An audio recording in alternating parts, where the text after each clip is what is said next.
money basically means two things. One, that you won. Second, it means that you can afford life. Now, what level of life do you want? I'm not looking for a private jet. This is not the main drive. A few years that I'm thinking about when I'm looking at our 100 employees. They make good salaries. Sometimes I'm thinking about these 100 people, I'm thinking about their options, and I'm thinking about what if each and every one of them would be able to buy a home? What if this could be their last job if they decided to? And you're thinking about the scale of it, adding the meaningful job that they have. This is something that makes me extremely happy.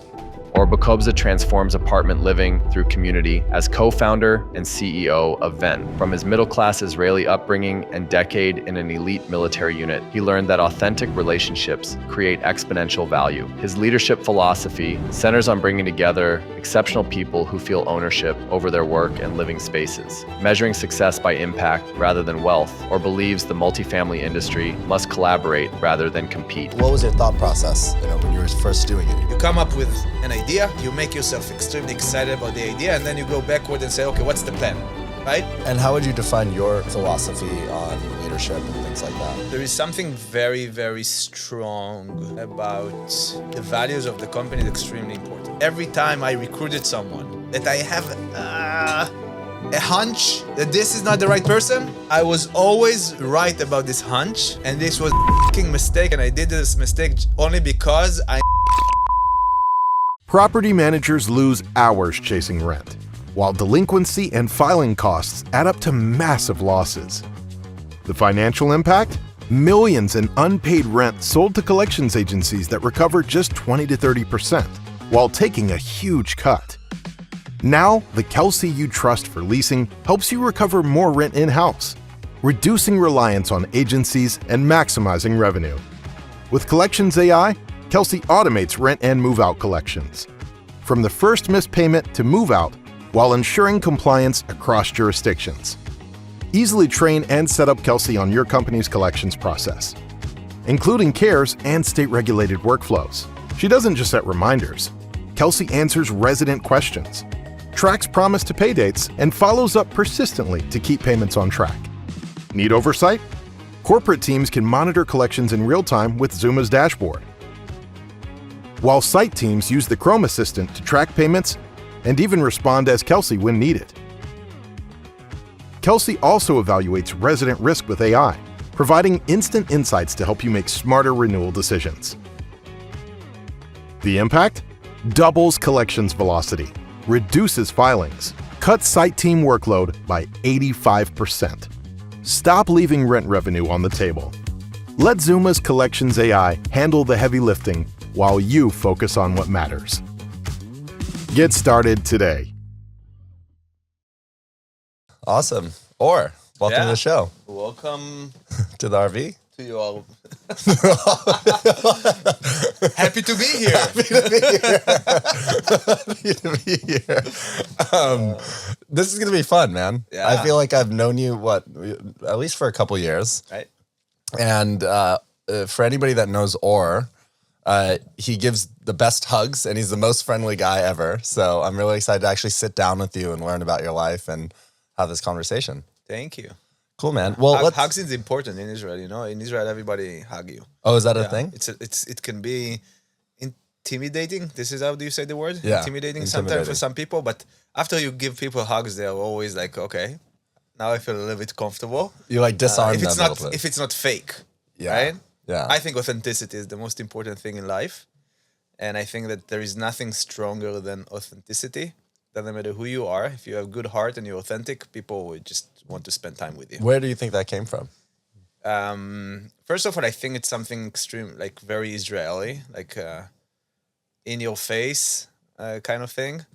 And there is something very informal of being an Israeli. By the way, this is why Israel is so communal oriented, right? Everybody knows everybody, small country, 10 million people. Every two Israelis will know a third Israeli. There is a lot of benefits. There is a lot of things that sometimes are annoying, but in general, this is something that I really love. We love people in Israel. We love to hang with people. Every Friday we go to Shabbat dinners. I go to What is Shabbat, a Shabbat dinner? Shabbat dinner. Tell me what it is, because I've heard There we about go. that. Have you ever heard about Shabbat dinner? Have you ever heard the word Shabbat? Yeah. Of course. So Shabbat is basically Saturdays. Every Saturday Eve, which is Friday night, the tradition is that everything needs to stop. Okay? Stop meaning that you're not working. You need to spend time with your family. Israel is so small, so you always go to your parents. Not always, but on Friday you will see a lot of cars on the roads traveling Because to everybody's at their dinners. Yeah, going to their families, and it's something very special. And you go to your Shabbat dinner with your family. It's Friday night, and it where's the magic happen. It's like the Israeli family, the Jewish mother. You probably heard about the Jewish mother. It's a very particular mother. It was amazing. She is a hugger. My mother is a hugger, 100%. She's a hugger. Yeah. And She what is about your dad? Yeah. And my father, yeah. My So they're father's both. Well, how do you describe their personalities? Both your mom and dad. Yeah. So my father, both my father, I grew up in I came from an average social economic background. Middle class. Middle class, yeah. And my mother was a nurse. My father was a businessman, but every 5-6 years he did something different. But he always had a lot of passion. He's a great sales guy, and he was always build his own thing. He never worked for anyone else. Never. Not that I know. Not that you know of. But I remember him working both my parents working extremely hard.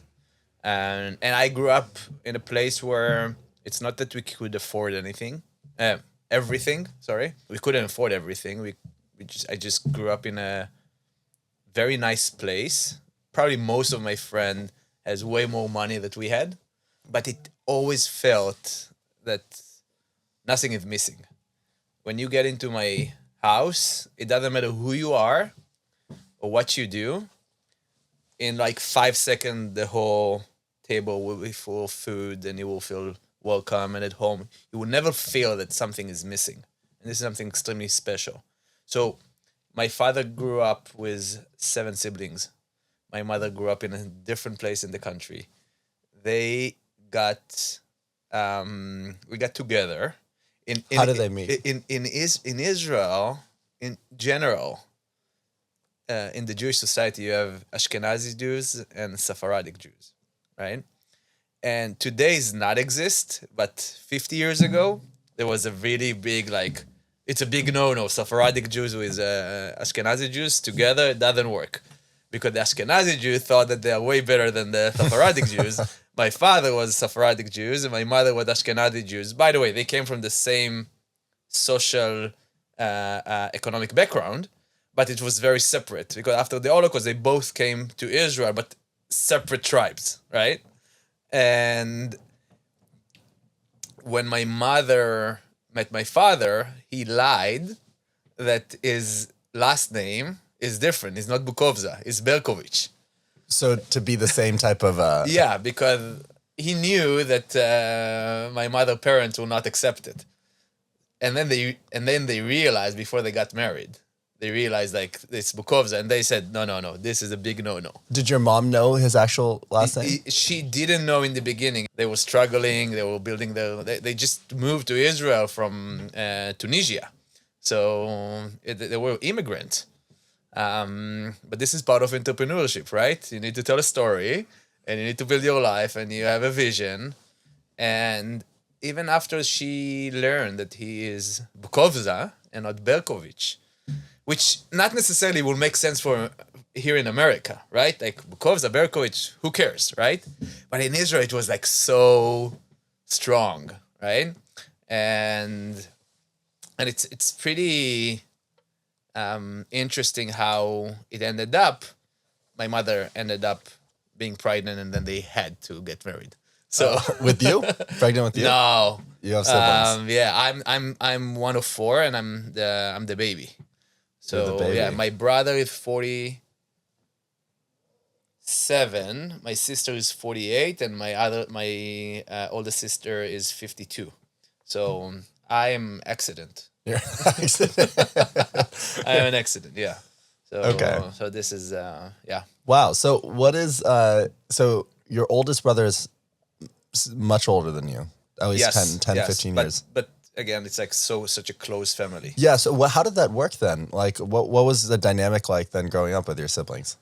Yeah, so for me, I grew up with 5 parents, right? Yeah, So yeah. it's like I had my parents who worked all the time, and I have my other 3 siblings that I grew up like with them, that they raised me basically. So I Yeah. have 5 people who raised me.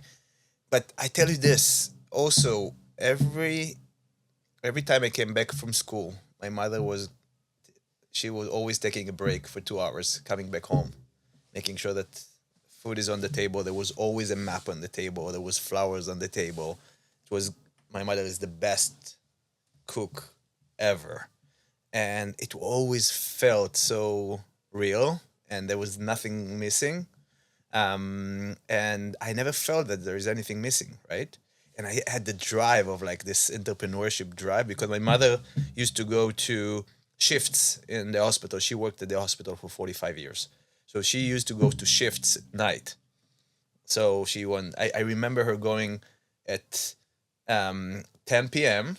She was coming back at 6 a.m. day after, going to sleep for 3 hours, and then she used to go to help my dad with his business. And sometimes she had another job. So sometimes she had 3 different jobs, and somehow it felt like that she's always there. Wow. So she barely slept. Yeah. Today I can appreciate it when you're like 12 years old, 14 years old. It's different. And my father was always on the go. He was a truck driver, truck driver. And he worked for himself, but he was always selling something. Sometimes it's soap, and other times it's like oil and olive oil, and every time he was selling something else. But I remember every morning he was waking up at 5 a.m., going and load the truck, and by the end of the day it was empty. He sold everything. So, and every day it was like another day. Oh, so you'd remember seeing him load the truck and stuff? I remember him, and as a kid in the summers I was joining him and I was working with him, and it was like, and I saw how he was such a great salesperson. He was like, people loved him so much that it doesn't matter. It doesn't matter what he was selling. The other side loved him so much, so it was always like, of course, they just bought. How do you think that's influenced the way you sell today? Do you think that's impacted you and the way you treat business and the way you treat relationships? It's such a great question. You know, I'm always on the run, so I haven't stopped thinking about it. I haven't stopped for a second to think about Because it. I feel like you know, having known you for a couple years, what you're describing almost feels like what you are, you know? Like you are very likable and approachable, and I can see you, I've never seen you in the room with a customer selling, but I can see you almost doing the same thing. Where like you're just presenting yourself and you're building a relationship and letting that kind of naturally unfold, which I feel like is something I'm learning too in this industry, especially. Is super valuable. I mean, right before this, we were talking about Lucas and how Right. Lucas is such a great salesperson because he focuses on relationships. Right. So you feel like is it like natural to you, you think? You haven't... Yeah, it's funny. Tamara, my wife, told me that the other day that she's looking at my mother and my father, and she see like what a combination of like the Jewish mother who like to hug and to give love at scale, Give love at scale. and my father, the entrepreneur that always has a vision and need to go and just get it and never stop. And I think that this is something that I was fortunate to grow up next to these 2 idols. Yeah. Right. And I think that there is something consistent between all my siblings. They are all has this entrepreneurial drive to win, winning is something like we're all extremely competitive. Amongst each other. Not necessarily. Oh, not growing We are up extremely competitive like the in world. what we do. Like we in want to what you win. do. What do all your siblings do? So my brother has a restaurant chain, which is very successful in Israel. He had about 4,000 customers a day that he served. Yeah, it's like Wow. it's really, really nice. In 3 restaurants. My older sister is a wedding planner, which is pretty nice too. That's great energy every day. And my middle sister, she is one of the top 3 PR person in Israel. So she is in public relationship in Israel. It sounds like, yeah, your parents have been really influential. Do you feel like they influence you just because you observe them? Or was there specific, like, did they push you to do things? Or was it just you guys watching how hard they work that impacted you the most? I think that it was part of the DNA at home. That I remember when I was 12, I wanted to have a motorbike, and my mother said, there is no fucking way you're going to have a motorbike. And at the age of 13, I asked for a motorbike. At the age of 14, I asked for a motorbike. And she said, you are not going to have a motorbike. Full stop. But if you want a car, we will help you to buy a car. But here is the deal. And I remember my father and my mother sit together with me and say, for every dollar, every shekel in Israel, it shekels it. For every dollar you make by yourself, we will give you 2. So this was the deal. I was 14-year-old, and they said you can have whichever car you want, but for every dollar you make, we're going to give you 2. And I remember from this moment, I worked for probably 5 different jobs as Growing up. What? Growing up. Like in the same time. I was going to school. I was really into the scouts. I was like a scouts boy. I loved guiding and youth. Like the Boy Scouts. It boys and girls together Okay. in Israel. It was amazing. So I was Why did you like it? What? Why did you like it? There was something about I was a very problematic kid until the age of 12, and then the age of but I always had a lot of like people coming to my house. I had a lot of friends. All the nice party was at my place. Like it was really fun. Every Friday dinner, it's like Oh, so everybody your parents were very social. They hosted. very social. Okay. So we are. I had the house that everybody wanted to eat. Okay. And did you drink growing up? Drinking Alcohol? No. before the age of 18? Yeah. Not really. Not Probably really. the age of 16, So- 17 you start. But Yeah. So when people would come over, these are just social, the Shabbat dinners. or Shabbat like- dinner. Okay. Yeah. Just- Nice parties. Nice like parties. And it's like, I grew up in a moshav. Moshav, it's like, people were probably familiar with the word kibbutz. Yeah. But kibbutz and moshav is always almost similar. It's like very similar to here in Napa Valley, like very, very similar kind of place to live. I walked barefoot probably until the age of 18. Like it was like part of the Like lifestyle. Adam Newman could be walking around New York City. No, I'm not walking barefoot in New York City, but yeah, I grew up in a place where there is less than 500 families. Everybody knows everybody. I was walking to school, like 10 minutes walking, I was at school. And then I go to the scouts. And then I went back to do my homework because my mother was extremely strict about going to school. They were not educated. Like my mother and my father, they didn't go to university. And for them, education was the only thing that no one can take from you. And for them, it was not about the grade, but they wanted me to be very good in history, math, and philosophy. And they tried to convince me to do physics, but I hate physics, so I didn't do that. Then in high school, I took some courses in physics, but it was not my main thing. I really like math. And so history, math, and there was one thing that I really, really like, and you will laugh at me, but I really like acting. So I took classes from the age of 12, like acting. Why do you like acting? Why did I you don't know. like- It was just something that I liked. So I did my I did like the whole thing like in. So I did. I think it's called major here. Yeah. I was majored in math, history, and acting. So how do you call it? Drama? Or Yeah, like drama, theater. Drama and theater. Yeah. Yeah. And I think there's something interesting about all of the things together. And I think that the entrepreneurial skill came from the just working. I was a DJ. I was obsessed about music. I was like from the age of 13, every Friday after Shabbat dinner, there was either a party at my place or I was going DJ to someone in the in my moshav, in like this kind of kibbutz. And I made, I remember I was making like $100 every time, like every Friday. And then I collected this money to buy my car, right? So it was like, it was the Scout.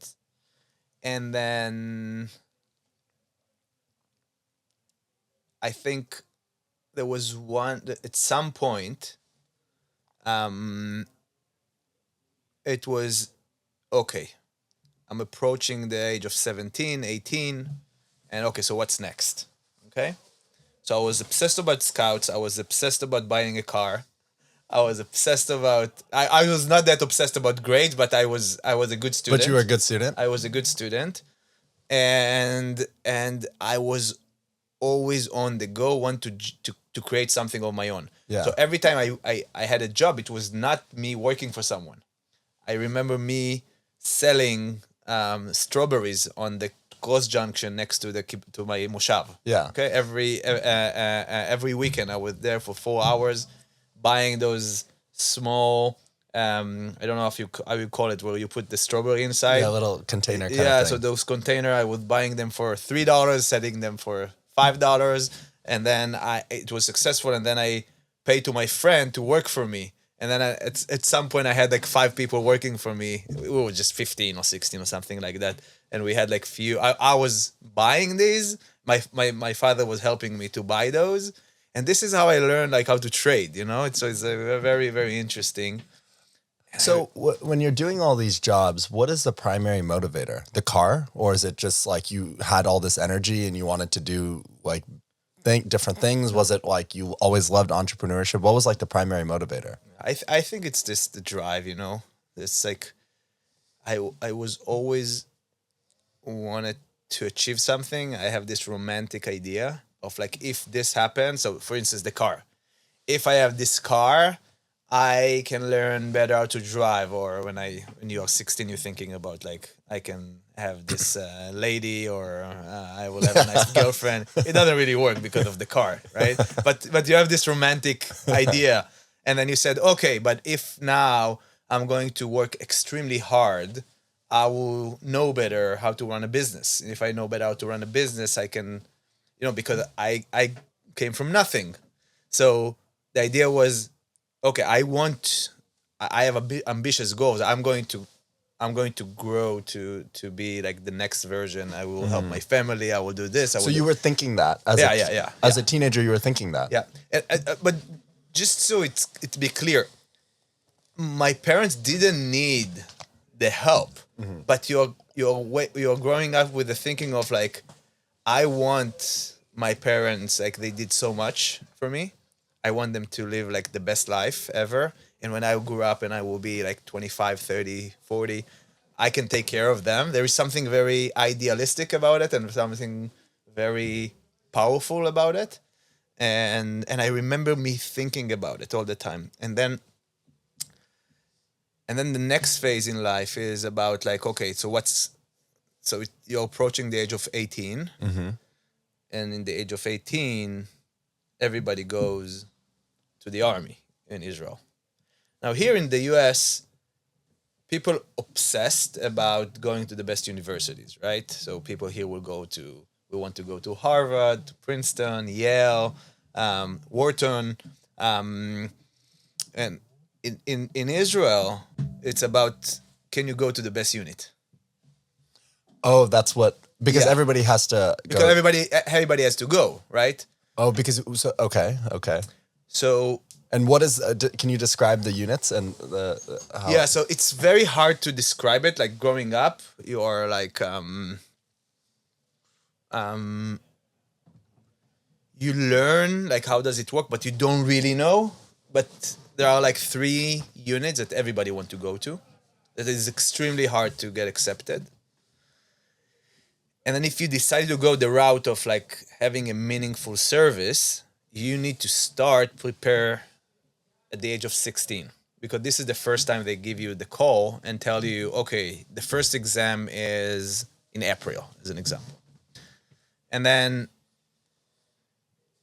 you go to the first, you have a first physical exercise and emotional, psychologic. They take you through a lot of exercise around math and leadership and logic, and you are surrounded by a lot of people who goes like one by one. and this starts at 16. Yeah, and think about it, like it's a very, very, very wide funnel in the beginning, and everybody want to go to the best units, and then they cut the funnel, right? Then the funnel got narrow and narrow. So and what narrow. are they optimizing for? Everything? Just physical, mental, IQ? Yeah, so Just everything. like everything. Yes, and after the first 3, exams, so you get a letter that tells you, okay, you are applicable to X, Y, and Z. Choose what are your priorities. Okay. Now there is there are 2 specific things that to most of my friends where I grew up, who are very like, in Israel, you cannot grow not loving Israel. Okay, this is like big part of your What does identity. that mean? Why can't you? Because it's just like you cannot grow not loving your company, right? You're so into Zuma, as an example, right? Can you imagine not loving Zuma? The moment you don't love it, you just go, right? In Israel, there is so many ingredients that identified who you are, because these are your friend, your family, the place, like all your opportunities. It's all about Israel. Think about it, it's such a tiny place, right? It's smaller than New Jersey. If you're thinking about like Israel, everybody think Israel is so big. It's like 10 million people, like nothing. Smaller right? than LA, smaller than... Yeah. It's Yeah. like such a small, like if you drive, if you take this RV and you want to drive throughout in all Israel, it will take you 8 hours. Think about it. 8 hours, you cross the whole country from north to south. If you want to drive from east to west, it will take you less than 2 hours. Okay? So this is how tiny Israel is. So everybody knows everybody. You develop a lot of love to the places of Israel. There is a lot of like, this is the places where you had your first girlfriend and you had your first kiss and you had your first party, or you had your first journey with your best friends and you become emotional. So there is a lot of memories in the land of where you grew up, which is something so special. And it's identify you, and there is so many things, there's so many country around you that just talking all day long about eliminating you. Okay? So there is something very, very strong about your identity growing up as Israeli. So, and this is why people are, want to serve the country. And by the way, you don't have to go and serve the army. You can also go and serve, it's called, how do you translate it into English? Like to serve the country, not as from a military standpoint, from like a social social service. Yeah. Social service. So you can go and do 2.5 years as a social service, but everybody has to do that. This is your duty, which is something very special. Every male and female? Yes. Yeah. So female will do 2 to 2.5 years. Male will do 3 to 3.5 years. And then you're paid during this time? Less than $200 a month. Yeah, it's like, But they you pay don't for your stay or something? What? Or what? They pay for... They pay for everything. Yeah, they pay for your food. They Okay. taking care of you, because Okay. this is like Sure. Yeah. So they taking care of everything, but you are not really paid. This $200 is just in the weekend if you go with your friends, so you have some money for a beer. Yeah. And it's extremely special. So the funnel starts at the age of 16, and then it goes to a place where I'm not sure this is the exact number, but about 10,000 people start the funnel to what they call special units. And then it's like for almost 2 years, from 16 to 18, every few months there is another big exam, and the funnel got narrow and narrow and narrow. And out of those 10,000 people, there are about 600 people who being accepted for the final exams. This final exam is about, and you become obsessed. If you're competitive and you love Israel and you feel like now all your values are coming together, right? The care for Israel, your values as like as someone who want to win, and the perfection, right? Like you want to be part of the best thing, and you want to contribute the most you can. So in the final exam, they bring together like 600 people that start together for 5 miserable days. It's like hilarious. Okay, think about all the movies that you've seen, and it's 5 days where they bring together just a group of amazing, like the best the country has to offer. 600 people. It's called Gibush, and Gibush is like basically, I don't know how to translate the word Gibush, but it's like just bringing people together and take them to the edge. Mm-hmm. And every few hours you see more and more people say, I cannot handle it anymore. Oh, they quit. They quit. So yeah. what is the intensity? It's not physical intensity. It's physical intensity. Yeah, you sleep about 2 to 4 hours, let's say, sometimes at night.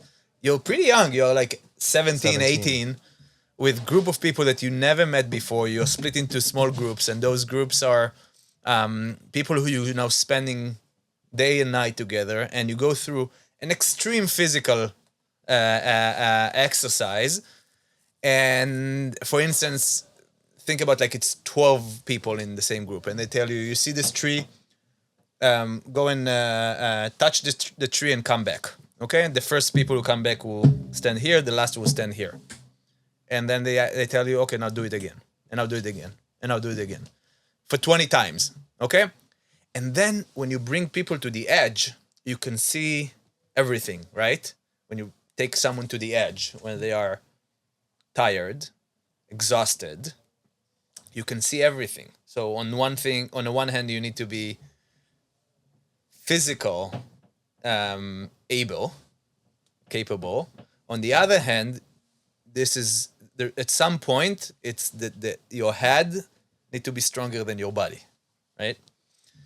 And think about it like for 5 days. And just I gave you like small example. And then they give you some exercise like, okay, so here you are, 12 people. Please put yourself in order. You can do whatever you want. The first person going to run until the tree and come back, and then the first and the second one will run together to the tree and come back, and then the first, the second, and the third one will run to the tree. So the first guy will run 12 times, and the 12th guy will run just 1 time. And now there is a conflict, right? Who's going to be the first? Who's going to be the last?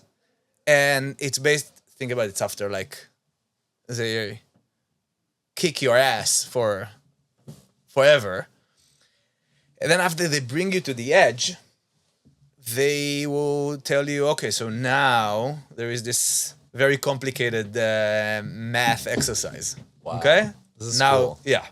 Or you need to, there is a mission now that you need to do X, Y, or Z and lead. Or just now talk to all of us about the topic that you are very interested in. They want to see how you function when you're tired, what your leadership skills, etc. After 3 days, about 200 people will say, okay, we quit. Out of 600. Out of the 400, 200 will stay because they will kick out 200. And out of the 200, they would choose about 24.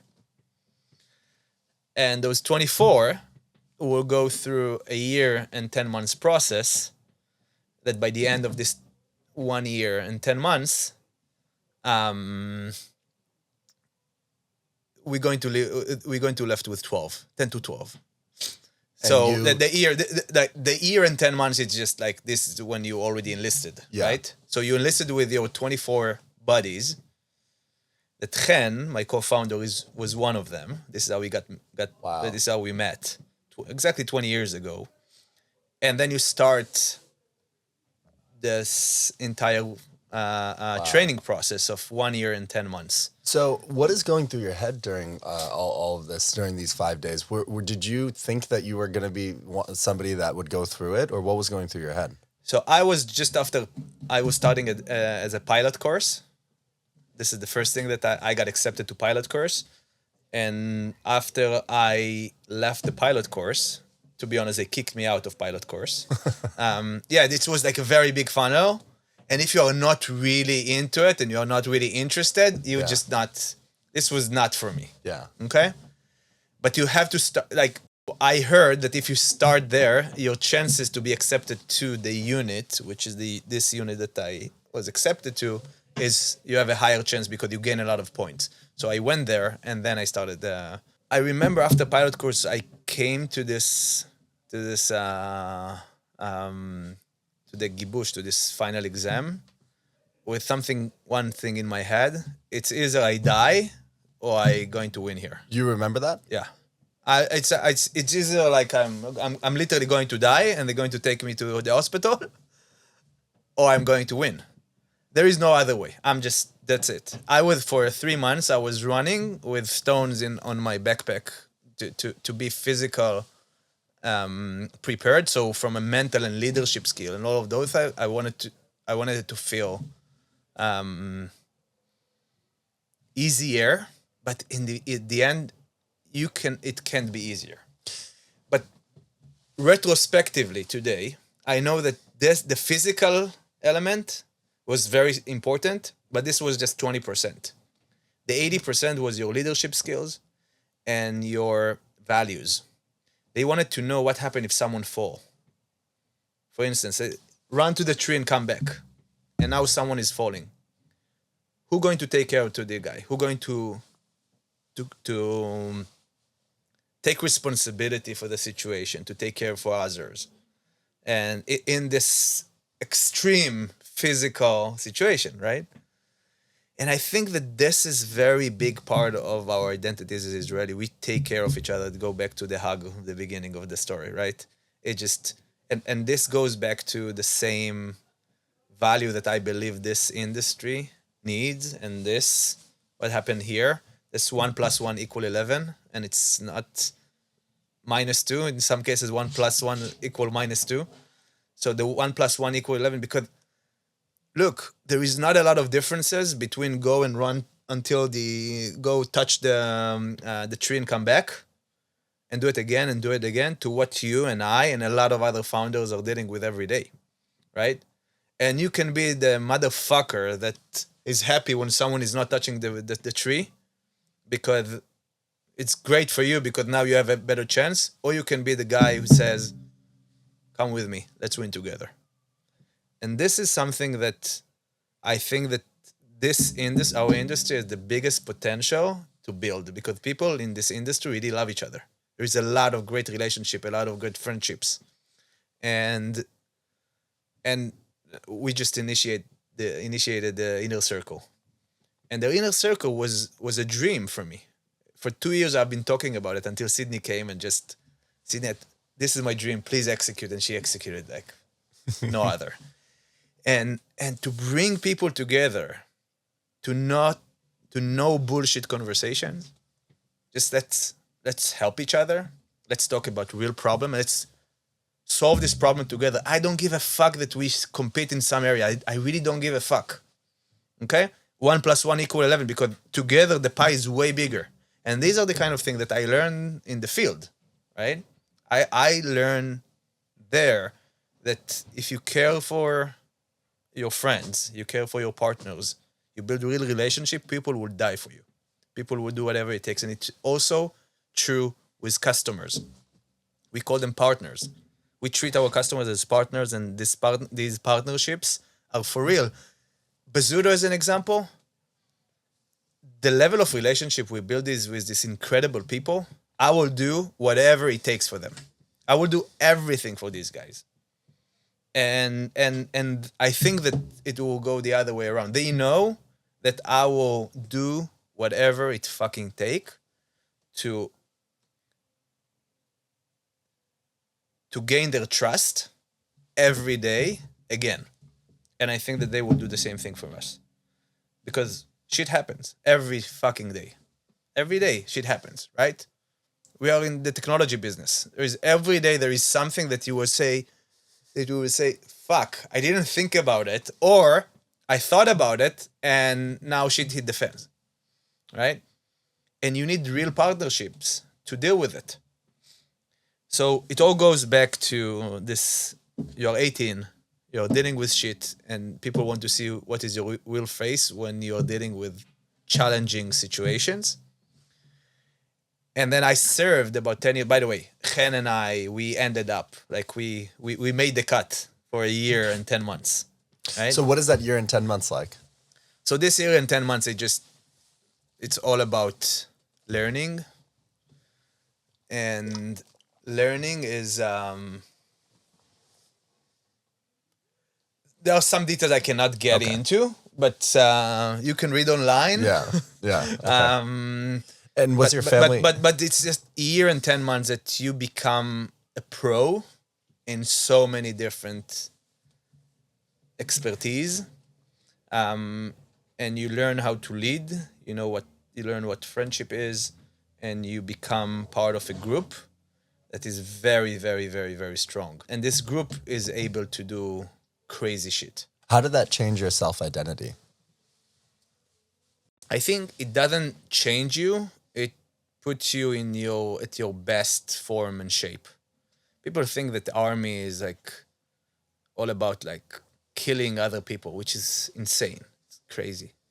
You know that in Israel, the first 6 months is all about, in Hebrew you say tohar haneshek, which is it's literally pureness of your weapon. So the first 6 months in the Israeli army, they're not teaching you how to kill. They teach you how not to kill and how you're not going to play with your gun and what does it mean like innocent people and how you need to protect with your body innocent people. It doesn't matter who they are, what their identity, etc. And after the 6 months, you are developed as a human being just to be a better human being every fucking day. This is all they care about. So the first prime minister in Israel, his name was David Ben-Gurion. So his idea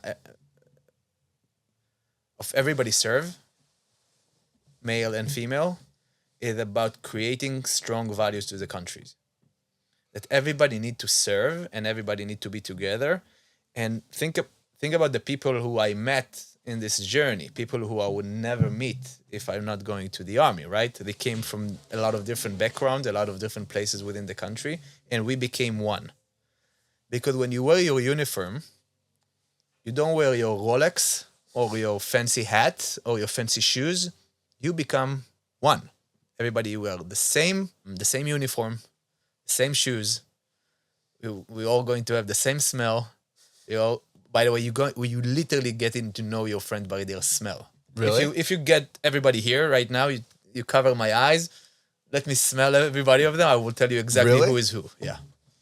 100%. 100%. And and so I served about 10 years. I didn't think, by the way, because of my background, throughout this entire process for 16 to the age of 19, 20, when I get this this notion that, okay, I got the cut. I'm part of the group. Every fucking day, I thought that this is my last day. I thought that I'm just part of an experiment. I didn't believe that I'm going to be one of them. these people who came with it, think you know Chen. Think about Chen. He's like an incredible person. Like this is at the level of people who are next to you. Everybody's like each and every one of them is so smart. I always felt stupid next to them, and it's about looking at them and said, okay, this is the best people this our country has to offer. Like, why am I here? And then they offered me to go to officers course, and from there I stayed for another 7 years. And every time I was shocked, I said, no, come on, are you serious? Yeah. And then at some point they offered me to be a commander, and this was the point I think that I started to understand that it's real, and I built my self-esteem. And it's probably the most important phase of me building my identity, my belief in what I capable to do. It made my parents extremely proud, because it's a unit. It's like it's hard to compare. It's like going here to Harvard, but it's not really, because it's like it's something a little bit different. More, But yeah. So what is Hen? How do you and Hen differ?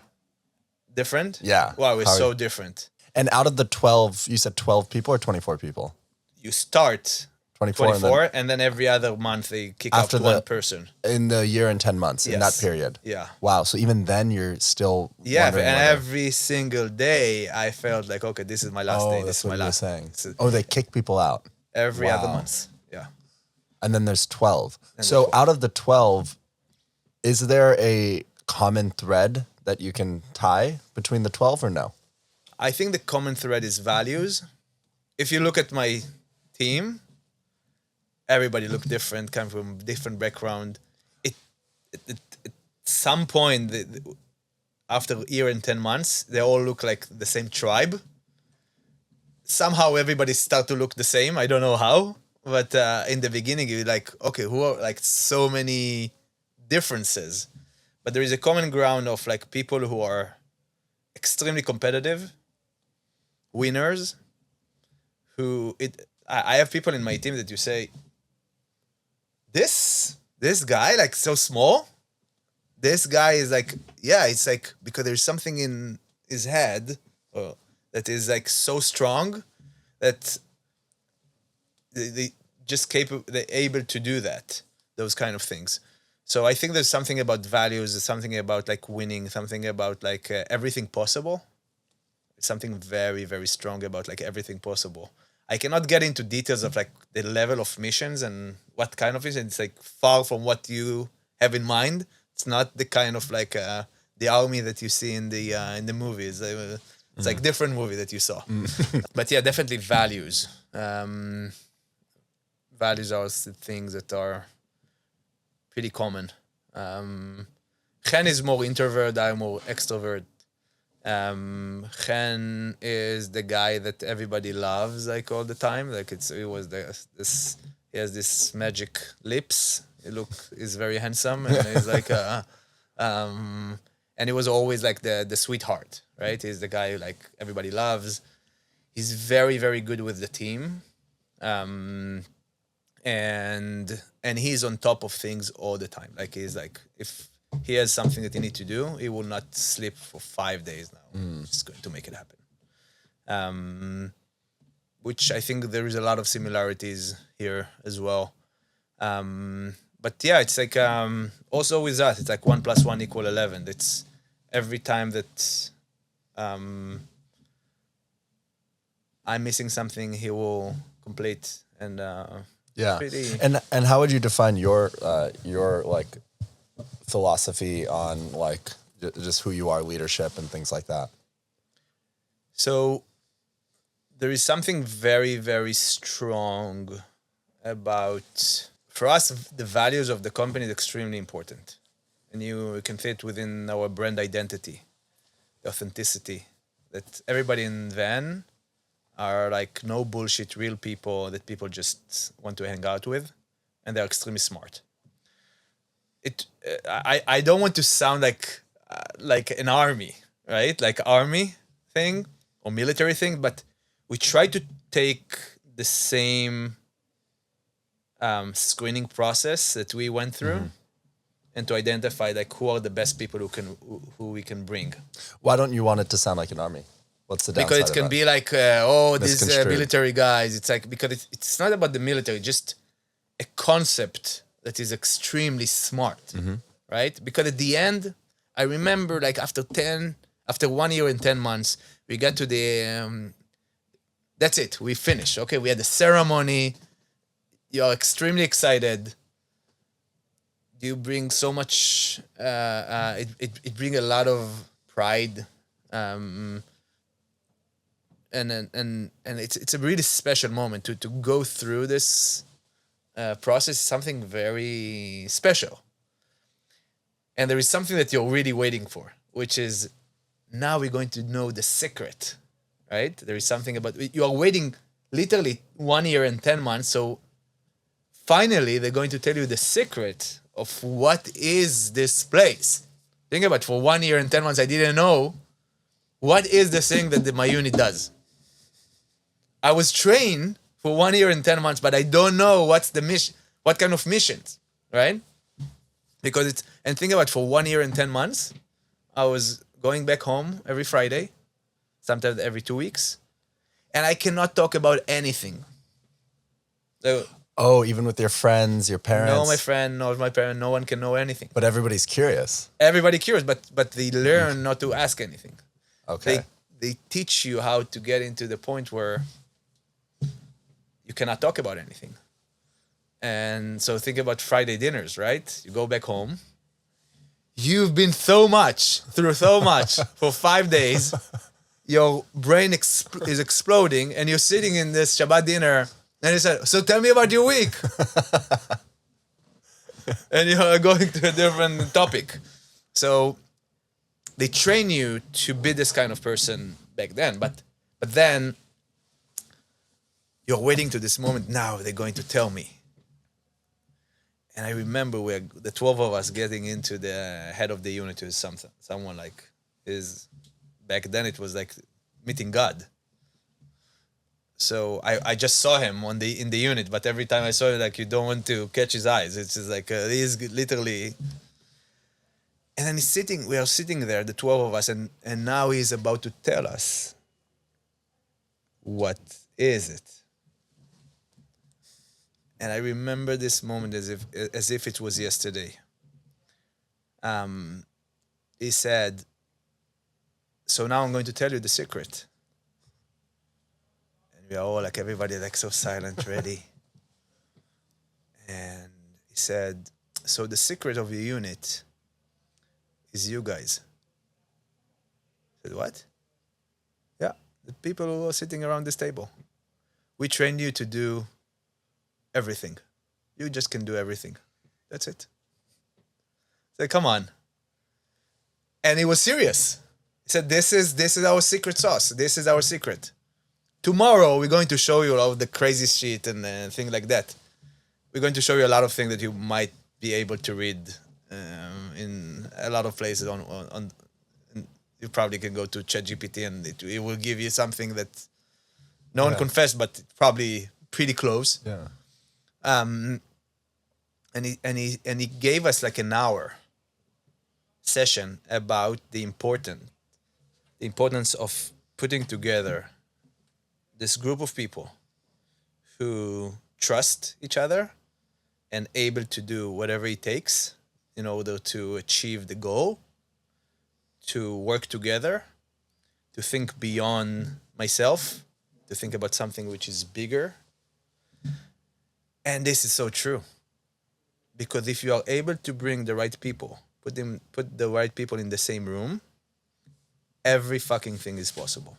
And I saw this so many times, and I was wrong about it so many times, because every time I recruited someone that I have a hunch that this is not the right person, I was always right about this hunch, and this was a fucking mistake, and I did this mistake only because I need to get to the next peak, and I need to launch this partnership, or I need to close this deal, or I need to do this shit.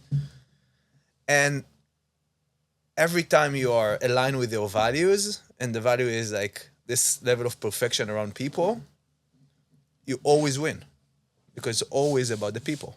And it's like a cliche, right? Because you can read it in every single book, and every single book is all about the people, all about the people. But it's all about the people. It's all about the people. And then I experienced that firsthand, seeing these 12 people doing things that I couldn't imagine that a group of people can do. Are you still close to them? Do you still talk to all of Yeah, them? so we have a WhatsApp group. We are seeing each other. Everybody now, each and every one go to different places in life, but in general, like it's still your team. Yeah. And I left the team after 2 officers course, and then I came back, and then I had my own team in a subdivision. Yeah. Because I stay longer So afterwards. you weren't planning on being in the serving for 10 years? I were would you? not plan. You were No, not at planning. all. So what was your thought process when you were first doing it? You were like, I'll do it for 2, because the minimum is 2 years. For men, the minimum is 3 years. 3 years. But in order to be in this unit, you need to give extra 2 years. But in this extra 2 years, they pay you. Okay, they pay you. Yeah. So, but not a lot of money. Like I think it's like probably $40,000 a year, Okay. $50,000 a year. Okay. You definitely don't do it for the money. Yeah. It's not something that you do for the money. Yeah. So then, so what happens next? So you've served 10 years. So I served, it's almost 10, it was 9. I was discharged in 2013. I went to travel. In Israel, this is another thing that everybody go to travel after the military. You put a backpack on your back. And what is your relationship status at this point? Are you I'm married single. or you're single? Yeah, I'm Okay. single. I was always a relationship guy. Okay. I already had a girlfriend from the age of 17. I always had like a girlfriend. And this was the thing that actually, when I was discharged, I had a girlfriend. You had a girlfriend. Yeah. Okay. I had my girlfriend. We traveled together to India Oh, for 4 really? months. Where in India? In a lot of different places. We started in a place called Leh, which is in Himachal Ladakh. Pradesh, Yeah. the northeast part Yeah, of yeah, the Himalaya. From there, we went to 2 valleys called Spiti and Kinor, also in the north, to Dharamsala, to Kerala on the south, and Goa, Bombay, and then I traveled back to Israel. And from Israel, I went to Latin America. In Latin America, I got into real estate. I met a few guys In Latin from America. the same unit. We had we just had so much fun. You're right. It's interesting to get into the mindset of an Israeli who was 10 years in the army, going to travel the world. I was literally sure that there is one place on earth called Israel, not literally, but not far from that. And there is one important thing to do, which is serving my unit for Israel until the age of 26. I couldn't think about something more important than that. Everything else felt nonsense for me. Because there is something very strong about the mission. Where you have something that is bigger than you, it's a very interesting state of mind, right? So little by little, I started to discover there's other things in the world, right? There's other people, other cultures, other languages. There's a lot of cool stuff happening in the world. And I find myself in Latin America. I met 2 other guys from my team, the same unit. So this is how it goes, right? So you have this network of Israelis everywhere, and somehow they either serve in the same unit, or they serve with a friend of yours, or they're from the same place that you grew up. So somehow there is we call it the hummus trail. Okay, so the hummus trail is like you go through this trail in Latin America or India, and just see like sometimes India feels so small, right? Because you go to the same place And the same people are in all those places because they are all following the hummus trail. So this is how we call it, the hummus trail. So the hummus trail was funny because this is how I got to meet these guys who had like an extreme idea. They started a whole new village in Panama. And they got into real estate in Panama City. And then I joined them. I started a real estate fund. And I started to buy real estate. And then they had a very interesting idea to serve the people who travel through Panama. So Panama is like the central station of Latin America. Everybody go, yeah. So you're buying real estate for what, to rent it out or just to hold it? I didn't even know what I'm doing. Yeah, and then how are you buying it? You saved up money or? Yeah, so I didn't have the money, right? I was just I was just discharged. So, but it was very interesting and exciting to get into the business side of things. And at the end, it's all the same, right? You come up with an idea, you make yourself extremely excited about the idea, and then you go backward and say, okay, what's the plan, right? This is the entrepreneurial world. So I saw this Casco Viejo. This is the old city of Panama City. It felt that if you can look beyond the horizon, it was very clear that this place is going to be the coolest place in Panama. It's on the ocean, old buildings, amazing architecture, cool people, cool restaurants start to be there. So you said, it's so obvious that this place is going to be exciting. And it's pretty obvious that if you're going to buy a building here, it's going to appreciate. So we put together a plan and a vision. And we said, okay, let's buy 25% of this neighborhood. And we ended up with about 9, I think, something like that. But you said that if you're not shooting to the sun, you will not. If you're not shooting to the moon, you will not catch stars. Yeah. So it's and there is something very Israeli about underestimate how long things will take. Oh, is that a cultural thing? It's not a cultural thing, but you always come up with such a bold vision, and you're sure that it's just possible. Yeah, I will call my friend, and we'll do this, and we'll do that, and we're just going to make it happen. And then life, right? It's become more complicated. But I think that we come with a bold vision, and then you go backwards, and then you start to come up with a plan. And so I raised money in Tel Aviv, and then I brought the money, and everything was so detailed, right? When the planning was extremely detailed. Like, it was like pixel perfect. And this is you, Hen, and a couple others? So or back then it was just mainly me. Oh, mainly yeah, you, okay. And then little by little, like, everybody got involved. Okay. But in the beginning, I was traveling to Latin America by myself. I met Rafi and Daniel, my friend from the unit, and then we go backwards. So this was a very cool phase. And then we had Rafi and Daniel, they were in Panama for a very long time, and they came up with this idea of, look how many backpackers. And this was the beginning of the digital nomad thing. Mm-hmm. It was 2014. Look at those digital nomads. They say, the world is my office. I just need a laptop. And I can work from everywhere. Look at you. You work from everywhere. You are a digital nomad right now, right? And there was something very cool about it. You're doing business with flip-flops. You get to know so many people, so many travelers, so many digital nomads from so many different countries. And they said, okay, why don't we build this hotel brand for those people? So they came up with this idea. And I got so excited. I said, can I join you guys? And they said, sure, why not? And then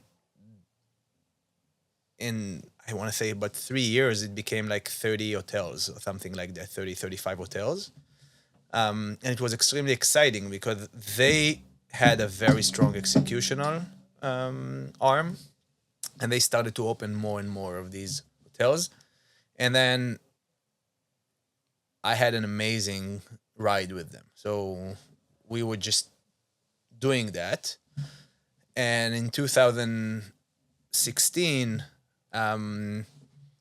I was traveling back and forth between Tel Aviv and Panama. I had a degree. I did my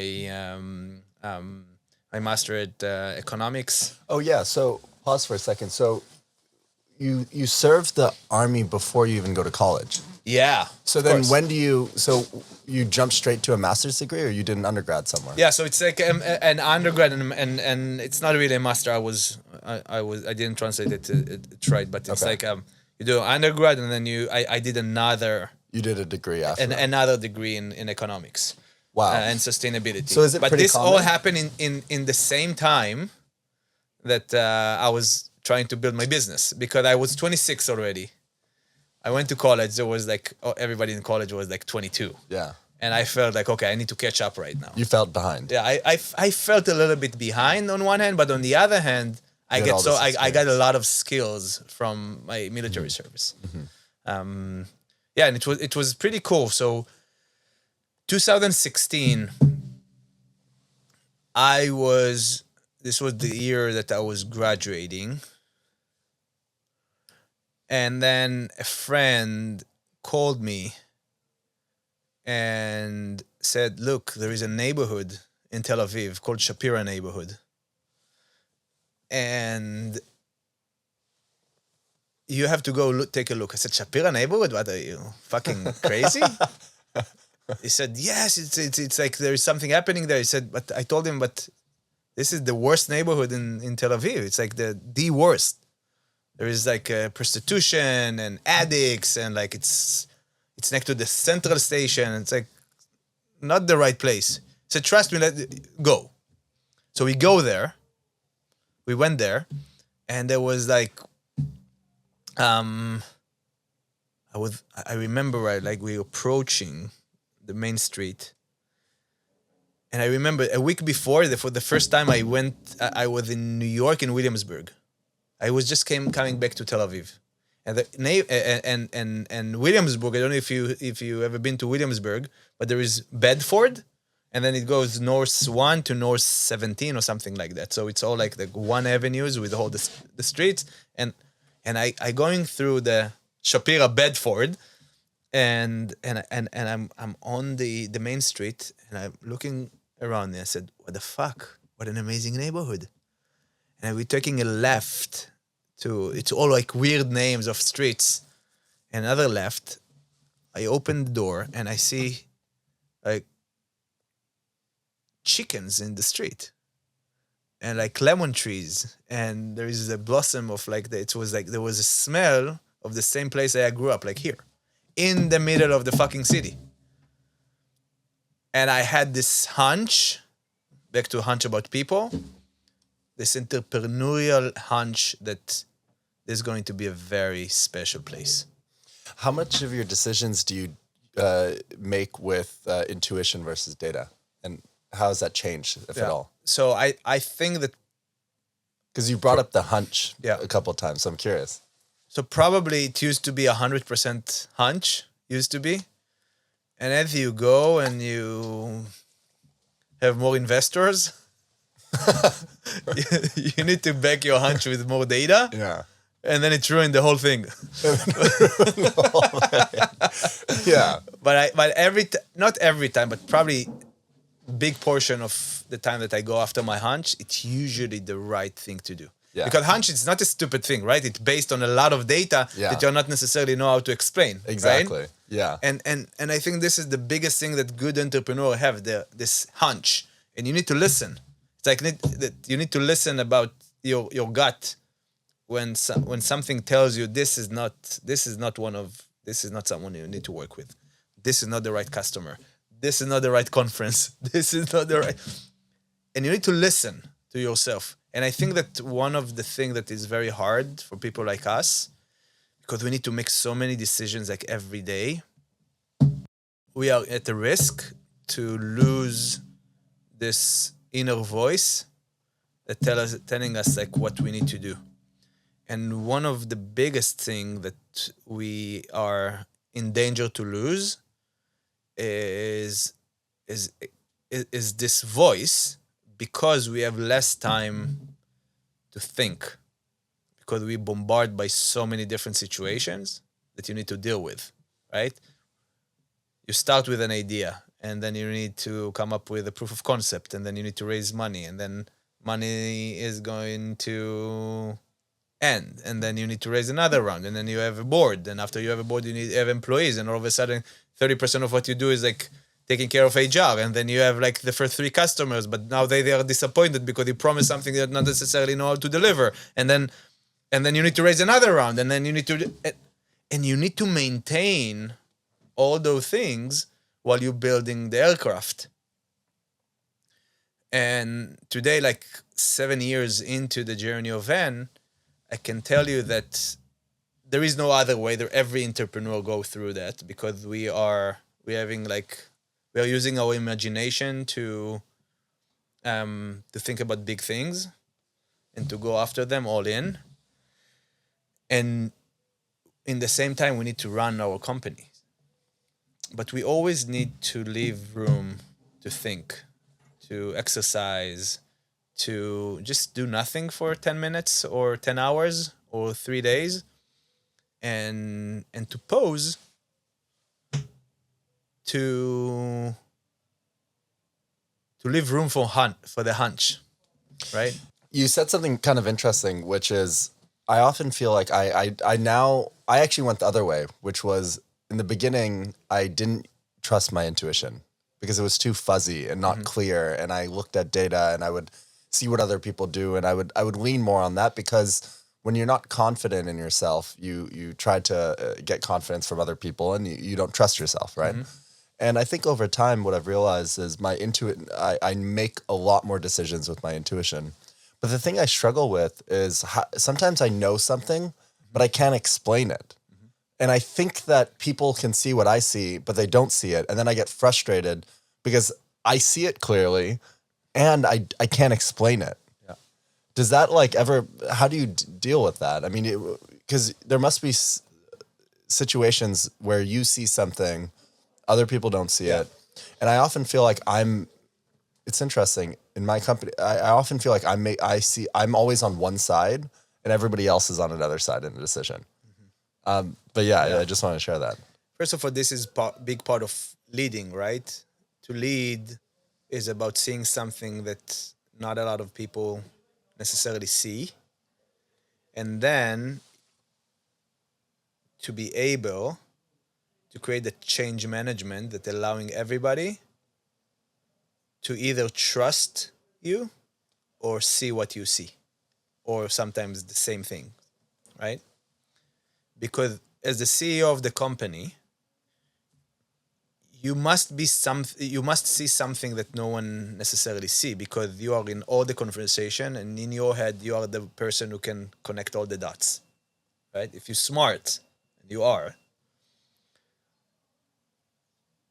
and in order to deal with it, this is what I learned, and I'm not necessarily right. There are 3 things that can be done. First, to have a counterpart who is a very good translator. Very important. Very hard to find, by the way. But a very good translator. Someone who has enough knowledge, sense, and wisdom and trust in you to connect the dots and to have a very structured method to translate. This is one thing. The second part is that sometimes you just need to make bold decisions and hope that you were right, and then to build this level of relationship with your team that, okay, I saw something that you not necessarily saw. You cannot get bold decision against your team like every day, because then they're going to lose trust and you will stay alone, right? You need to choose your battles. And you might want to pick your battles, and once in a while to go all in with something. And then without showing the team that you were smart and they were wrong, or you were right and they were wrong, they will get it by themselves. Just to put the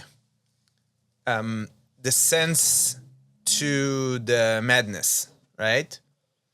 And if they see there is consistency when you go in with all in with something, at some point, I believe that they will trust you. That if you are really believe in something and you go all in, it's for a reason.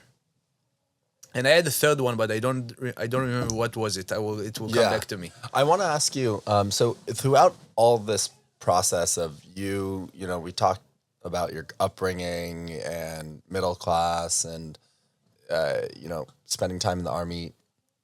What was your relationship with like money? Like, was money ever a driver at any point in time? Because it sounds like you want to win and you're competitive, and your parents really instilled that. But where did money fit into all of this? It's a good question. I don't know if I ever thought about it. So I need to give it some thought. Obviously, money. I care for money. Mm-hmm. Why do you care for money? About what? What do you care about money for? Money basically means two things. One, that you won.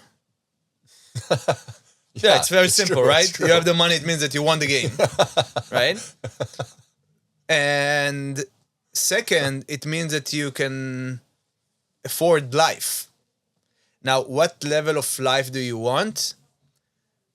I'm not looking for a private jet. Okay? By the way, I think that with Venn, I will be able to afford it.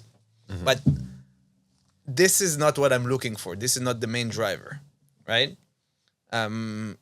We did well in the previous companies, and when I'm thinking about Venn, and I think this is a good connection. When I'm thinking about Venn is 100% not a company that they do to make my life easier. If I wanted easy life, I could have done something totally different. So the relationship with money, like, I think that it's about winning. And there is another thing that came in the past few years that I'm thinking about when I'm looking at our 100 employees. And I'm looking about those 25-year-old lady or 35-year-old guy who had 2 kids, and, you know, they're trying to make a living. You know, they're all like people who they make good salaries. But sometimes I'm thinking about these 100 people, and I'm thinking about their options, and I'm thinking about, and everybody in Venn, they all have a lot of options in the company. And I'm thinking about, what if each and every one of them will be able to buy a home? What if this could be their last job if they decided to? And you're thinking about the scale of it, adding the meaningful job that they have. This is something that makes me extremely happy. Like, extremely happy. And I'm not old, but I'm old enough to know that it's real. Like, all these cliches that money doesn't make you happy. I'm approaching my 40s. It's like in 2 years I will be 40. I'm still in my late 30s. I can tell you that I know that 100%. I know it. I heard it when I was 20. Now I know it. There is no connection between making a lot of money to how happy you are. It helps to have a house and to have a nice salary. Really help. It's a necessity. It's like the basic it's like the basic thing that you need. Obviously, I assume that you and we're good. We will not suffer for hunger, right? Then I think that it's about relationships with people. It's the most impactful thing that can impact your well-being. Even this conversation that we are having right now, and this craziness of coming from Vegas, which I hate this city, but I need to go there. I need to fucking go this city 5 times this year to those. Why conferences can be in Austin or in Napa Valley? I know, seriously. So coming from there to here and being in this race of like another meeting, but actually We are having a conversation for an hour here about life, about kids with you. Soon. We'll get there. And we'll get there. About my parents, about life, about like, and we are building true friendship right now, right? We're going to be way closer after this conversation. For sure. 100%. 100%. We had like 10 minutes conversation, the most I did the past few years, right? This increase your well-being way better than another $100,000 or another $1 million. 100%, right? 100%. 100%. Full stop, right? Yeah. And I'm telling you that this conversation going to make the next pitch that I'm going to do at Venn or the next conversation I'm going to have with my team 10 times better because I'm going to be more creative. My head going to be in a different place. And this is going to help the business as well. This is why relationships are so important. And this is why we will get to the 1 + 1 = 11 in a second when we talk about where I believe this industry needs to go and why people have to help each other in the way to the tree and to carry each other. Because this will make you get to the finish line. And if you're not going to help, you are not going to get the cut. You are not going to get to the finish line. For sure. This is why relationships are so important. Then I think it's about like achieving your goals, not achieving the $1 million. I think there is something very powerful about putting a goal in front of your eyes and achieving it. This is something that gives me so much joy when I put something like, okay, let's do this. And you literally ring the bell. Oh, this is like fucking yes. So how do you feel when you put that goal there and you achieve it? Are you okay? Because we've all been in this trap where you have the goal, you achieve it, and then you're kind of in this period of lull where you're like, okay, what's next? And I've changed my philosophy on this. My philosophy now is like, I don't care if I feel like I've achieved the goal and I'm unhappy or what's next. I think the whole part of life is you just have to keep achieving goals. You just have to keep setting goals and you have to keep striving for something. Whoa, okay. Now I missed what you didn't tell me about it. This is like way more comfortable now. I don't know why I'm waiting for an hour at this moment. For an hour, I'm like, okay. You stupid RV. I want on a bus. I want on a bus. But I mean, I that's what I think is like, you know. Say the guy. I missed the last part. So the point was,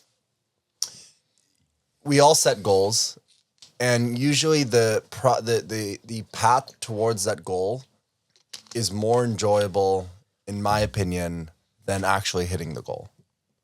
So I think what happens is, let's say you set a goal to get to 10 million ARR by next year, and you hit the goal. And then you're like, okay, what's next? And I think my point here is like, because I think the counter argument to this is like, oh, you shouldn't set, if you set goals, like, and if you're just striving to achieve, you're never really going to get happy by getting what you want. Yeah. But I think what I'm trying to communicate here is like, I think that's okay. And I think life is just about setting goals and achieving them and enjoying the process of, continuing to achieve. And if there's no end goal, that's fine. Yeah. I think that when I'm talking about goals, millions of dollars in ARR or $100 million in like 3 years or 4 years in ARR, this is something that I'm sure that will make a lot of people in the team be like extremely happy. I think that there are proxies before the monetary goals that will make you happy. When I'm going on site, and I saw that you've done it a lot lately, which I think it's brilliant. When you go on site and there is someone who's raving for your product and say that it changed their life, there is something more. No, there is nothing more joyful than that. Yeah. This is a goal. This is the goal. The goal is not of course, $10 million, $50 million, $50 million. But there are proxies. Yeah, to these this are the goal. inputs. If you get these inputs right, then that'll happen. Because it's like baking a cake and looking everybody eating the cake and like saying, "Wow, this is so good." Okay, this is the thing, right? When I go to Friday dinners, my mother is so obsessed to hear how was the food. We told you so many times that it's so good. Why you need me to tell her to say it again? Because this is what make her happy, right? And there is a reason to that.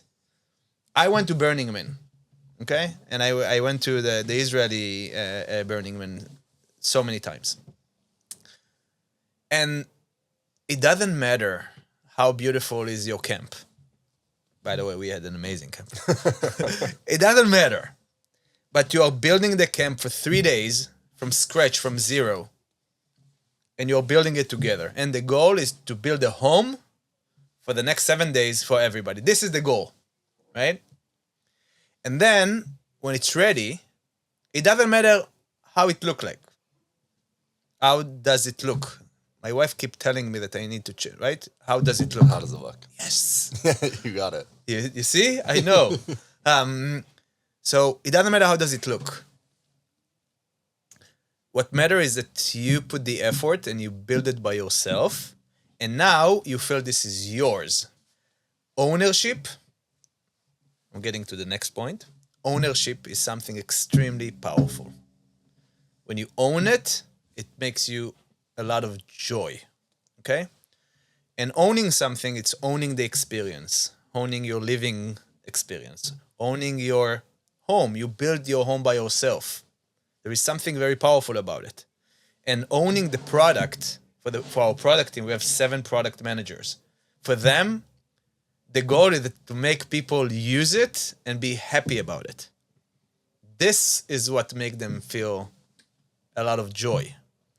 And when go back to the Burning Man, it's like now we want to host people, and everybody will come. Okay, you're going to pour some wine. You want to make them feel at home. Mm-hmm. And I think that this is something extremely powerful. And this is when I think about goals. I'm thinking about this kind of goals, thinking about like product goals. I'm obsessed about the on-site team. Obsessed. On-site team, conversation with on-site team is like the most joyful conversation I have. And the same with our product team. This is creation. If it was depending on me, I was sitting probably 50% of my time in the boardroom with a whiteboard with the product team, and the other 50% with our customers. Yeah. Outside with the customers. This is what I want to do. Yeah. Okay. So we have a company value. One of our company values is called move into the customer's office. And it's a little bit facetious, but the idea is that we actually go and so on the sales and marketing and all of that side, we're taking this RV and we're meeting customers and all that. On the product side, what we do is we actually have product pods. So engineering, product design, go and move into a city and actually work from the leasing office for multiple weeks. Amazing. So we're in Tulsa, Oklahoma. Right now, Kendrick, my co-founder's in Denver. And we literally go and sit, show them a mock-up, walk 15 feet away. Our engineering, like we have a IC, software engineer there, write code, 2 hours later, go and show it and get feedback. Amazing. Versus like, what am I sitting on a Zoom call? You give me some feedback. 2 weeks later, I come back. It's like, no, this is... 100%. You can't I always say to the team that the company happens in between the meeting and not in the meeting. The company happens in the kitchen. The company happens with the customers. This is, by the way, I think you inspired a lot of people. I remember your post, I don't know, maybe 6 months ago or something like that you said, this is my new job, right? Yeah. I have a new job. Or I became a leasing agent. Yeah, and I'm now a leasing agent. This kind of posts are so important because it's inspire other people to make the industry better. And I send this post. I don't think I told you that. I send this post to a lot of people, to our team in the global Venn team Slack group, and I told them, guys, we've been talking about it a lot. I want you guys to also be on site. I know that you do that, and by the way, our product team, when they go, they write a diary and they publish my dear diary every day to the whole team. And this is important, and it's important to inspire other people to do that, and it connects again to the goal. Okay, why did you do that? What's the goal? The $10 million ARR? Yes, but this is like very high. The goal for you is to perfect the product. You are obsessed about the on-site team, about the leasing team, to have a better and easier experience. Exactly. I think the way we talk about it internally, and thank you for sharing that, for sharing it with the Venn team. I didn't know that. You didn't tell me that, but I appreciate it. I think the goal for us is how can, like, the simple proxy in my mind is, can I understand the problem more? Can I understand the customer more than their own mother does? If I can understand them that deeply, both from an emotional standpoint, both from a job function standpoint, why would I not be able to build a good product? Right. How could you not build? How could you, if you understand them so deeply, how could you not build a good product? And I think one very interesting byproduct of what we're doing, you know, moving into the customer's office, working from their office, doing their job, is that it's created a lot more emotional connection, both for me and for the team, our engineers, our product people, our designers, because now they actually see the problem. They see the reaction. They see, you know, when we build a tool like rent collections, you know, the leasing team, the on-site team has to, it's not fun to call renters and demand rent, and it's frustrating, and you deal with friction. Now we've built a tool that actually removes that friction, and you see that excitement, and it's really inspiring. 100%. And I tell you more than that. And it's empowered what I want to say, not to take out what you just said. I think that what will win, is not necessarily if the rent collection product is better than others, is about the emotional relationship that you build with the people you're doing business with. Because I'm sure that it's great. It's working amazing. I'm sure. I know you, and I'm sure that it works amazing. But I think that competitive edge, this is the relationship that you're building with your customer, then they trust you. Because if it's like 2% better or 5%, exactly, it doesn't matter. It doesn't fucking matter. What matters is that people do business with people they love, with companies that they love, and with the right culture.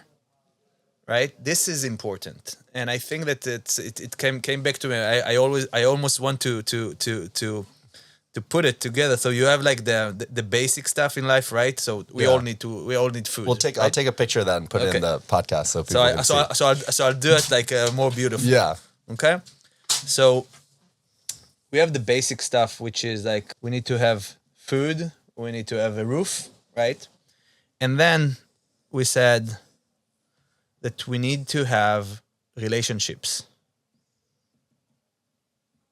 and friendships. Okay? Let's call it friendships. I think that it's more powerful.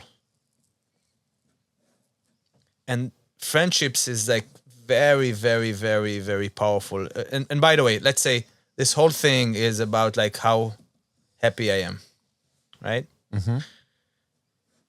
I think on top of that, it's like something that drives a lot of people is vision, and then achieving the vision, bringing this vision into reality. Now, in the same time, I almost want to say that there is something about, after the basic stuff and friendship, there is something very powerful about ownership. So I think that ownership moves a lot of things. So I try to connect these dots together, and I'm asking myself, okay, we talked about goals, and you said there's goals, there's this $10 million ARR, this $50 million ARR, this is what makes me happy. I said no, is different goals, and then we got to the point where we talked about like the on-site team and the relationship that we will build with people. It went back to the relationship, and then there is something extremely powerful about ownership, and I think that ownership is almost everything. Because what is ownership? It goes back to to building your own thing, right? If you are building this product with the right relationship and you connect these two dots together, I think that you will do whatever it takes to make it successful. Because when you own it, the chances that it will succeed, I think, is way higher. And you think about like all the thing that really drives a lot of value in the world is participation. Participation builds on ownership, right? If I own it, I participate. If I participate, I can move the needle. So this is the last thing that I want to show. And now I think that I know where am I heading now here with that. I had it in my head, and now I needed a translator. Back to the translation. So I think that when we think about let's call it seamlessness. Okay, when we build product, we think about seamless experiences, right? And I think that the other thing that we were trying to create is relationship. So we call this, let's call it community. We want to be part of community. I think that seamlessness and community creates what we call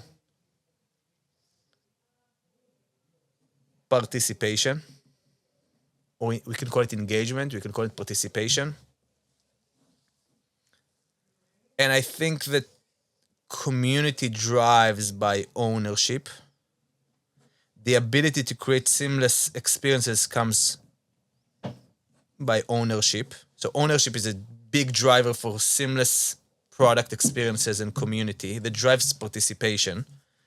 Participation creates the goldmine of our era, which is behavioral data. Behavioral data in today's world is the goldmine. Because if we leverage AI on behavioral data, we can create personalized experience. And personal experience can create three things in our industry. It can increase retention, demand, and occupancy. It can increase efficiency dramatically, and it can expose you or increase the chances that you can monetize on dollars that you never dreamed of. Because now I have data, I have behavioral data about my customers. I know them better than they know themselves. We call it the Amazon effect, right? Using data to leverage personalization. And then you have the Apple effect, which is how can you leverage seamless experiences in order to drive participation that drives behavioral data. And then you have the supermarket effect, which is basically how can I tailor-made the services that I can provide to my customers based on their behavioral data, right? So the Amazon effect, the Apple effect, and the supermarket effect. These are the three effects that Venn brings to life. So, and do that on scale. And to do it on scale, of course. So participation or engagement became the thing. And then we ask ourselves, how can we increase participation? How can we increase engagement? Basically, how can we increase behavioral data for personalization? So we understood that we have to work with this entire industry. So we opened our API and we said, we are friendly with everybody. I don't care if you compete with me. I don't care. Let's work together. So we opened our API. We are the only company in the industry that opened their API. So we build more than 160 different integrations, and they keep coming because now we have this open API. And on the other hand, we said, how can we increase behaviors? How can we encourage people to behave in a certain way that we know that will give us more behavioral data, so we can provide more personalized experience. And then we added the reward system. So we said, okay, if we want to encourage people to be more friendly with their neighbors, if we want to encourage people to pay on time, if we want to encourage people to stay, if If you want to encourage people to run an event, because we know that the event that drives by someone from the community is way more popular than a wine tasting room the community manager is putting together. So let's encourage people by rewards to do this behavior, and let's collect more data based on the participation that will give us the behavioral data that will allow us to leverage AI in order to create retention, efficiencies, and new dollars. So this is the flywheel. And if it comes back to what I had in mind before, that I said, so how can you create seamless experiences? Make your product people to own the fucking product. Go on site, be there, and fucking own the product. Okay? Tick. How do you make people engage in the community? Make the community feel that this is their living experience and they own their living experience. If they feel that they own their living experience, they will participate. They will run all the community activities. We had programs like Building Leaders as an example. We go to the building and tell them, guys, you're spending $3,000, $4,000 a month on events. No one come to these events. People are not coming to these events. Take this $4,000, give it to your community, and tell them, come with ideas, and you run the programs. Own your living experience. Participate. Right? And if you see it works, give them rewards. Reward them about doing that. Right? So this goes back to the participation and behavior. And then people feel that this building is their building, right? And then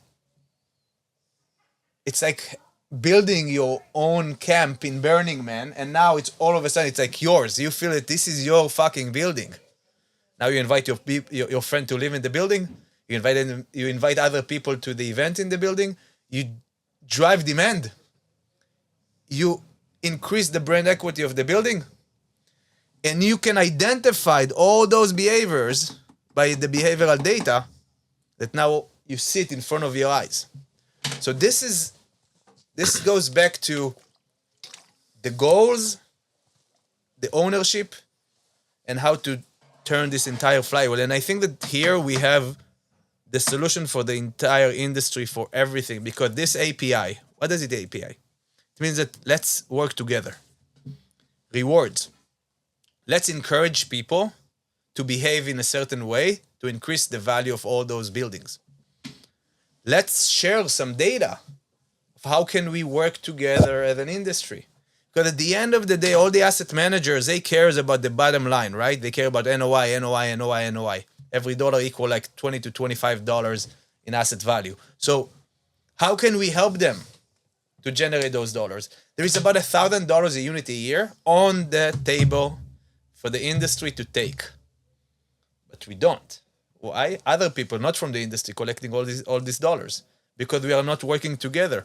If you are able to unify the entire experience, let's start with Zuma, as an example. When you literally searching for your next apartment and you interact with the agent, call this agent Mike or Sean or whatever. You interact with the leasing agent, with the bot. This has to be part of the entire journey moving forward. If it's fragmented, we are losing money, and the money is being left on the table. Because the same resident who is now looking for the apartment is the resident who need to sign the contract, is the resident that need to move in, and this resident has so many hassles now on the moving process.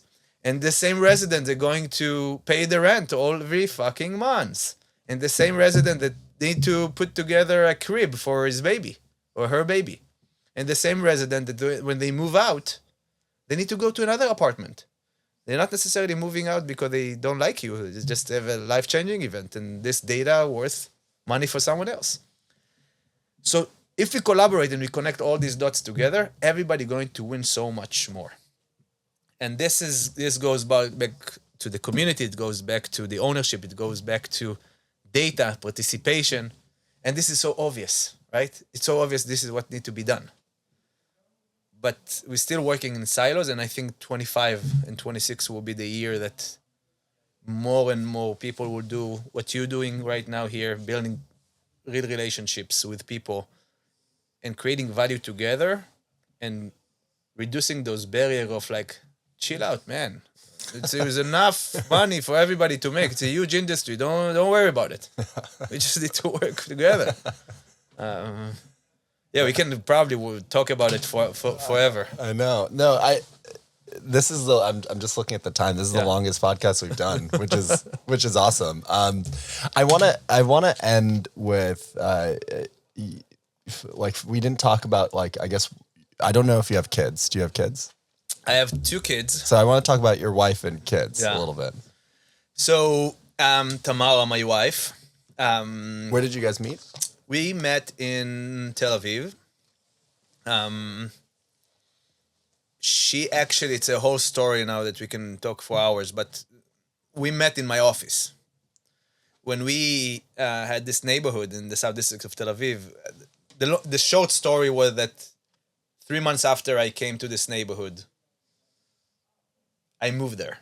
The first time I came to this neighborhood, 3 months afterward, we bought a building in the heart of the neighborhood, and we moved there, Chen and myself. I was in the first floor, Chen on the second floor. Then we bought the building next door, and the building next door, and we bought about, I think, 15% of this neighborhood in 18 months. And then we opened the first coffee shop. We opened the cultural center. We bars, restaurants, cafes. There was nothing there. We changed the whole neighborhood upside down. And there was something about this movement. We talked about ownership, but we felt that we owned our living experience. And the participation was on the roof. And everybody talked about it. People wanted to be associated with it. And then we wrote a book about the future of living in neighborhoods and how people can own their own living experience. And we built this whole theory about the 5 spheres around education, sustainability, age to age. We said it's not B2B or B2C. It's like age to age. It's always human to human. And we built a whole philosophy about how people should live in buildings and neighborhood. And all of a sudden, before we know, we were the asset managers, the property managers, the experience managers. We were the collaborators that bring all those businesses together. And my wife, who grew up in London and then went to Harvard, came to visit Israel.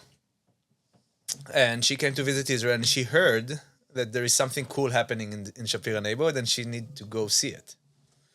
So one day she opened she opened the door of my office, and I was, as good Israeli, I was shouting probably on someone, and she opened the door, and I was like, and she closed the door, and then I asked, who is she? And someone told me she heard from someone I dated the day before that there is something very cool happening in Shapira neighborhood. So I said, it's not nice. It's so I forgot about it, kind of. 4 months afterwards, by chance, a friend of mine told me she's going to see a friend. I asked who is the friend. I closed the loop and I said, oh, you have to introduce me to her. And from there, it was history. I think that a week after, we dated for the first time, and from there we are together. So Tamara is an amazing soul and human being. She is also an entrepreneur. She moved to Israel after she was part of a big exit with a company. She was one of the first employees in media. They've been sold to Vice Media, and then she moved to Israel. But we met, and she met her co-founder and me in the same week. Yeah, so Tamara's co-founder was the chief product in a company called Klarna. Klarna, yeah. Klarna. Yeah. Wow. And they started the fintech company, which is very, very successful. Wow, yeah, I know Klarna. Yeah. So he was the chief product at Klarna. They started a company called Rise Up. And Rise Up is